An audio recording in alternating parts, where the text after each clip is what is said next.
Hello everyone, आज है 3 अप्रैल और आज इस वीडियो में हम बात करने जा रहे हैं वोडाफोन आइडिया के बारे में। और आज इसके बारे में बात करना बनता भी है क्योंकि बड़ी अपडेट्स निकल कर यहाँ पर आ रही है फंड रेजिंग को लेकर। तो देखिए, वीडियो को शुरू करूँ उससे पहले अगर आपने अभी तक चैनल को सब्सक्राइब नहीं किया है तो प्लीज़ अभी इसे सब्सक्राइब कर लीजिए, क्योंकि आगे भी बहुत सारे वीडियोज़ हैं जो आपको काफ़ी ज़्यादा हेल्प करेंगे। तो 13 रुपये का शेयर है, आज 1% का ग्रोथ यहाँ पर ज़रूर आया था। और पिछले एक महीने में अगर आप देखोगे तो 4% का डिक्लाइन है, गिरावट आई थी, कोशिश करी और अभी अटेम्प्ट कर रहा है ये ऊपर की तरफ जाने के लिए। एक साल में अगर हम देखें तो काफ़ी ज़्यादा अप्स एंड डाउन्स आई ज़रूर है। एक बड़ी तेज़ी आई थी यहाँ पर, उसके बाद एक बड़े डिक्लाइन से गुजरा, 17.5 रुपये से लगातार गिर रहा है।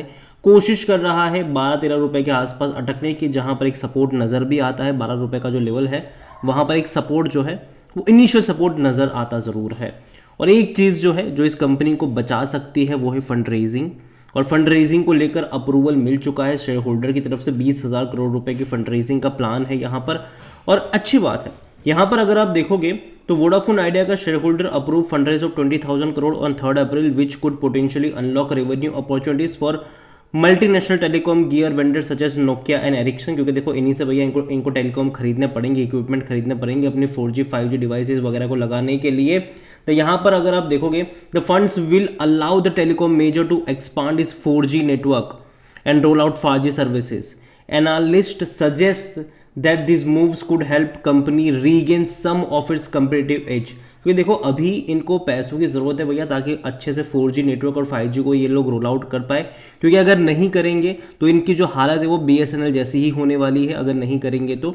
रीज़न ये है कि भाई साहब, लोग इनकी तरफ क्यों जाएंगे? लोग जियो की तरफ चले जाएंगे, लोग एयरटेल की तरफ चले जाएंगे, यहाँ कोई नहीं आएगा। तो भाई साहब, इनको एटलीस्ट कंपटीशन में टिके रहने के लिए इनको पैसा रेज करना पड़ेगा ताकि वो इन सारी सर्विसेज को कर पाए। और नोकिया और एरिक्सन से भैया तभी इनको हेल्प मिल पाएगी जब ये पैसा इनको अपफ्रंट पे करेंगे। ठीक है, फंड रेजिंग के साथ साथ भाई साहब प्रमोटर की होल्डिंग भी देखना ज़रूरी है। तो यहाँ पर वोडाफोन आइडिया की अगर हम बात करने जाए तो promoter share holder in the company जो है वो फंड रेजिंग के बाद 40% की हो जाएगी, जो पहले 50% हुआ करती थी। Post the equity fund raise of 20,000 crore, the company expect to complete the fund raise in a coming quarter.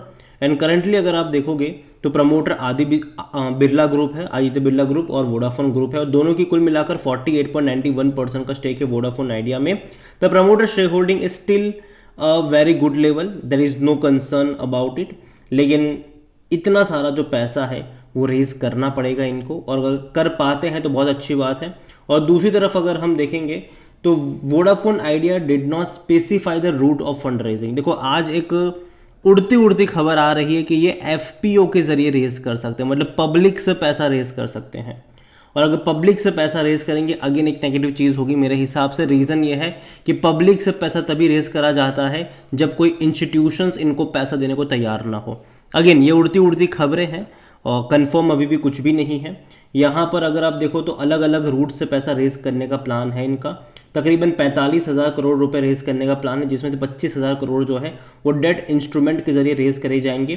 कुछ इन्फ्यूजन प्रमोटर की तरफ से भी आने वाला है, चाहे वो आदित्य बिरला हो या फिर वोडाफोन हो, कुछ इन्फ्यूजन उनकी तरफ से भी आएगा। Company also recently issued equity shares to vendor American tower company. क्योंकि देखो यार, पैसा चुकाना था इस कंपनी को, 1,440 करोड़ का पैसा चुकाना था। अब वोडाफोन के पास पैसा नहीं था तो इन्होंने 2.87% का स्टेक दे दिया। तो जाहिर सी बात है, मतलब अभी जो है वो कुल मिलाकर इतना स्टेक ओन करती है यहाँ पर। वोडाफोन आइडिया में अगर आज वॉल्यूम देखो तो भाई साहब ऑलमोस्ट 50 करोड़ तक के शेयर ट्रेड होते नजर आए, बड़ी क्वांटिटी में यहाँ पर ट्रेडिंग चल रही है। इतना ही नहीं, कंपनी को लेकर देखोगे तो एक टाइम ऐसा भी था जब 125 रुपये का शेयर था, और एक टाइम ऐसा भी था जब ये 2.5 रुपये का हुआ करता था। मार्केट कैप 68,000 करोड़ के आसपास का देखने को मिल रहा है।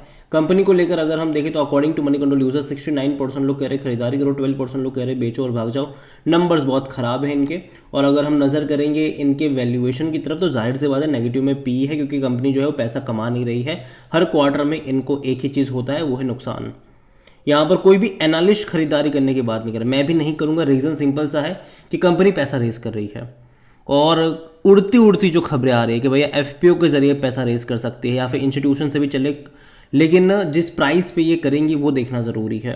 और वो इक्विटी के थ्रू ही होने वाला है, डेट मेरे हिसाब से शायद नहीं लेंगे, इक्विटी के थ्रू ही यहाँ पर पैसा रेज करने का प्लान हो सकता है। और इक्विटी के थ्रू अगर ये लोग पैसा रेज करते हैं तो जाहिर सी बात है जिस प्राइस पे ये अभी ट्रेड कर रहा है उसके डिस्काउंटेड प्राइस पर ही इसका आ सकता है, और अगेन एक इक्विटी इन्फ्यूजन कह लो आप इसके चलते। तो ये चीज़ें भी है यहाँ पर। फाइनेंशियल्स देखोगे तो भाई साहब बहुत ख़राब नंबर्स है इनके, हर क्वार्टर में 6-7 हज़ार 8 हज़ार करोड़, भाई साहब बहुत लॉस है। कंपनियों के इतने रेवेन्यू नहीं होते, वो भी एनुअल रेवेन्यू नहीं होते बहुत सारी कंपनियों के इतने, और इनके भैया नुकसान है इतने सारे क्वार्टर में, क्योंकि कंपनी का डेट बहुत ज़्यादा है। कंपनी को भैया इंटरेस्ट के तौर पर बहुत सारा पैसा जो है वो हर साल चुकाना पड़ रहा है, तो डेट बहुत ज़्यादा है और उसी को चुकाने में हालत ख़राब हो रही है। गवर्नमेंट को भी इनको भैया 27 से 28 हज़ार करोड़ रुपए चुकाने हैं 2027 तक, तो वो भी एक चीज़ है। और बाकी जो वेंडर्स है भाई साहब, ठीक है, उनको भी बहुत सारा पैसा चुकाना है। अगर पैसा रेज, पहली चीज़ अगर करते हैं ये लोग, ठीक है, याद रखिए, अगर पैसा सक्सेसफुली रेज करते हैं तो उसका जो बेनिफिशियरी होगा वो इंडस टावर हो गया, वो कंपनी होंगी जिनको इनको पैसा चुकाना है, तो उनके शहरों में तेज़ी आ रही है, ठीक है। इंडस टावर का शेयर वैसे बहुत भागा है, 300 पर आ चुका है, ठीक है। और यहाँ पर अगर आप देखो तो ये गिर रहा है। शेयर होल्डिंग की तरफ अगर हम नजर करें, जो प्रमोटर है उनके पास 48.91% का स्टेक है, और देखा जाए तो प्रमोटर ने अपनी स्टेक बेचे हैं। दिसंबर में 50.36% का स्टेक था, फिर बाद में 48.91 पर आ गए। म्यूचुअल फंड ने भी बिकवाली करी है, 2.91% से 2.27 पर आ गए। बहुत बड़ी क्वांटिटी में म्यूचुअल फंड ने बिकवाली करी है, और सिर्फ म्यूचुअल फंड ही नहीं, डोमेस्टिक की 0.17% की होल्डिंग 0.18 प्राइम, मतलब थोड़ी सी खरीदारी हुई है। लेकिन एफआईज भाई साहब बेच रहे हैं, 2.27 से 2.03 पर आए हैं, तो बिकवाली एफआईल की तरफ से भी हुई है। यहाँ पर बड़ी क्वांटिटी में अगर आप देखोगे तो अदर पार्टीज आ रहे हैं, रिटेल भी आए हैं। 3.32% की होल्डिंग जो थी रिटेल की वो अभी 3.73 पर आए हैं, लेकिन अदर पार्टीज़ बड़ी क्वांटिटी में। इस अदर पार्टीज़ में गवर्नमेंट भी है, गवर्नमेंट ने जो स्टेक यहाँ पर लिया है वो भी अदर पार्टीज़ में ही काउंट होता है, अदर पार्टीज़ में ही वो भी स्टेक काउंट होता है। अब जब पैसा रेज करने का प्लान है तो देखते हैं कि किस तरीके से होगा, लेकिन हाँ डेफिनेटली पैसा इतनी आसानी से रेज नहीं करेंगे, तो इनको डेफिनेटली बहुत सारे हर्डल फेस करने पड़ेंगे वोडाफोन आइडिया को। अभी ये अपने पैसा रेज करने के इनिशियल फेज़ में है, तो अभी तक कोई कंफर्म न्यूज़ नहीं आई है कि कितना रेस करेंगे, किससे रेस करेंगे, कैसे रेस करेंगे, कोई कंफर्म न्यूज़ नहीं है।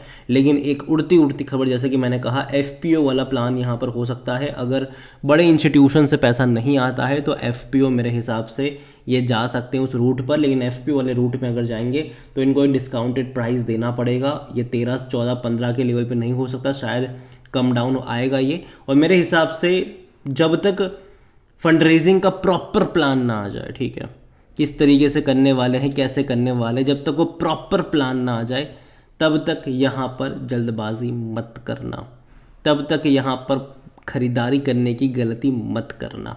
अगर है तो होल्ड कर सकते हो। देखो बर्बाद होने वाली ये कंपनी नहीं है, गवर्नमेंट का बहुत सारा पैसा यहाँ पर लगा हुआ है, बहुत सारी क्वांटिटी गवर्नमेंट ने खरीदी हुई है यहाँ पर, तो बर्बाद होने वाली तो ये कंपनी नहीं है। तो यहाँ पर याद रखिएगा, हमेशा 3 प्लेयर रहने वाले हैं लॉन्ग टर्म के लिहाज से भी। एयरटेल और जियो अकेले राज नहीं करेंगे, वोडाफोन आइडिया भी रहेगा साथ में, लेकिन हाँ बहुत ज़्यादा स्ट्रगल भी करेगा ये। शेयर प्राइस में मैं कोई उतनी बड़ी तेज़ी यहाँ पर एक्सपेक्ट नहीं कर रहा हूँ। तो जब तक चीज़ें क्लियर ना हो, वेट एंड वॉच, सिंपल सी बात है, ये मेरा मानना है। अगेन कोई भी रिकमेंडेशन नहीं है, ये वीडियो को यहीं पे एंड करता हूँ। पसंद आया हो तो लाइक करो, शेयर करो, चैनल अगर पहले बार हैं तो प्लीज़ सब्सक्राइब करें। और वोडाफोन आइडिया के बारे में आप क्या सोचते हैं वो भी आप मुझे कमेंट में लिख के बता सकते हैं। Thank you.